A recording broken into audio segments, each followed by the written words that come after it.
Все едут в Японию. Почему так? Во-первых, конечно, курс японской иены.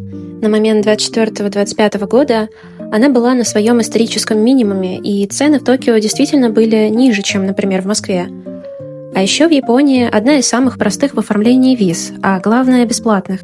Но все хорошее когда-то заканчивается, и туризм в Японии неизбежно становится дороже.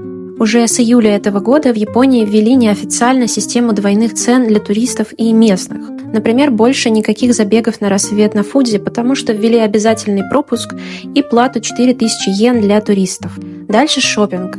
С 1 ноября 2026 года Япония меняет систему tax-free, и больше не будет освобождения от налога прямо на кассе. Но введения коснутся и жилья. Например, в Киото уже приняли поправки к своему налогу на проживание для туристов.